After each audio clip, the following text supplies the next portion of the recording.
Hi, and welcome to the third revision presentation. Today's presentation is about sensors. The reason it's got this revision and exam slide at the beginning because I was so impressed with the presentation that the boys produced for sensors.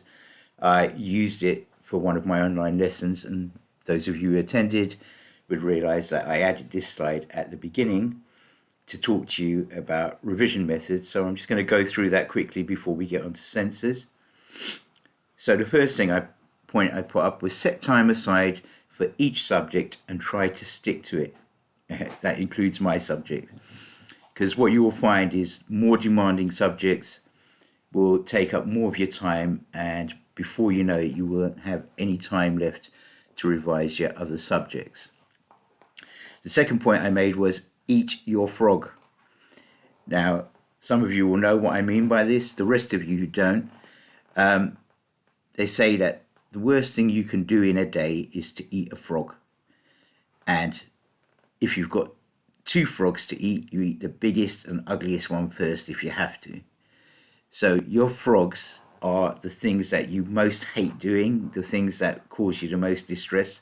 So try and get those out of the way first. So if sensors is something you don't understand, make sure you do revision on that. Even if you still don't understand it, you might understand it a little bit more so that when I speak to you, you've got a better understanding of it and we can work on it from there.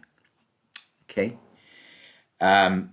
Revision, I put small and often. Now, from looking at the viewed figures, only about half of the year 10 have been viewing these presentations as I put them up, and hardly any year 11. Now, you're all probably going to be seeing these in the last 3 days of the holidays. If you had gone on and done a little bit at a time, the pressure wouldn't be on you and you've got a much better chance of retaining it.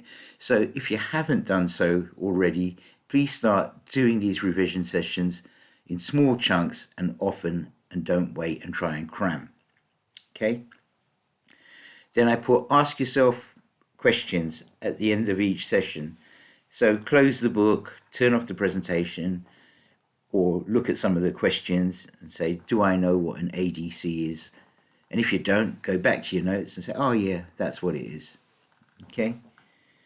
And then the exam technique. Okay? Now, year 10, you'll have your mock, I think, on the 5th, and year 11, you'll have your real exam on the 10th, which is only a few days away. So I keep saying this, and I noticed it with year 11 not doing it in the practical papers. Read through the paper, identify the requirements and the marks available for each question. For instance, there was a spreadsheet question which wasn't that difficult at the end of the whole big web page section, and a lot of students either didn't attempt it or rushed to finish it at the end, okay, on the last paper. And homework. Why is it so important? Because obviously we don't have enough time to cover everything in the time that's available to us. Year 10 have the advantage of having 3 lessons a week. Soon you'll be moving on to 2, and year 11 you've been on 2 lessons a week for a while. That's why I introduced the after school online class. Okay, so sensors and their uses. This was made by Jonathan and Jensen in year 10, and not only did they produce a fantastic presentation, but the way they presented it to the class was really relaxed. The presentation wasn't overwhelming, and I think everybody understood what they were talking about. So I haven't done much to this. You can go through it at your own time. I'll tell you where I have added some stuff. So they did a nice introduction to sensors, telling you what they are. Then they talked about the different types of sensors that are available. And then they mentioned this, which is conversion.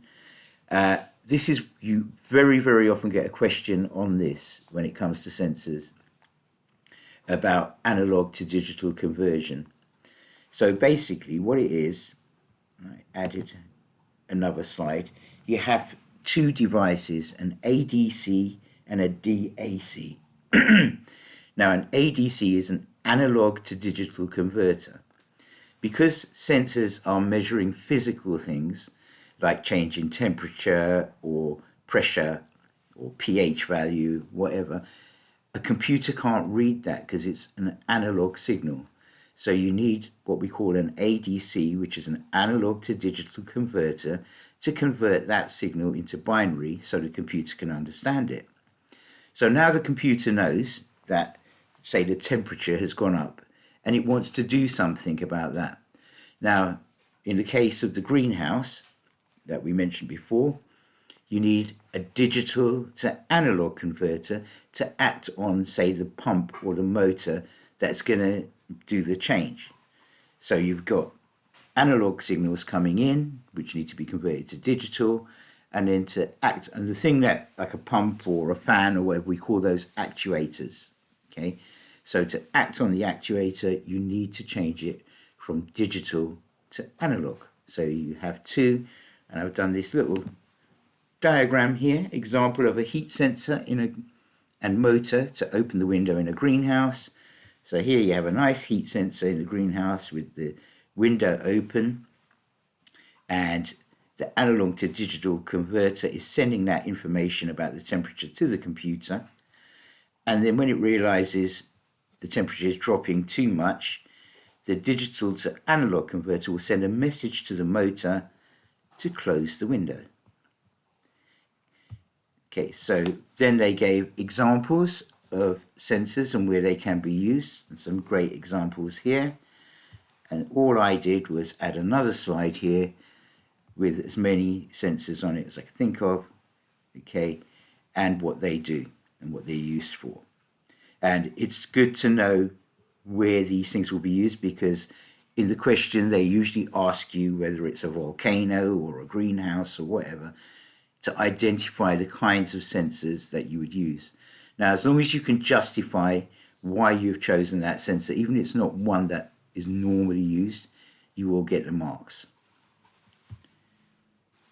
And then they gave a sensor showing how it's used in a car park, and this diagram actually explains in much more detail than you need to know how it actually works.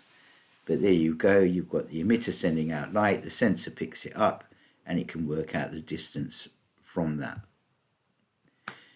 And then they've got thanks for listening, thanks for listening, thanks for listening, and thank you for listening, and especially to the boys for that excellent presentation.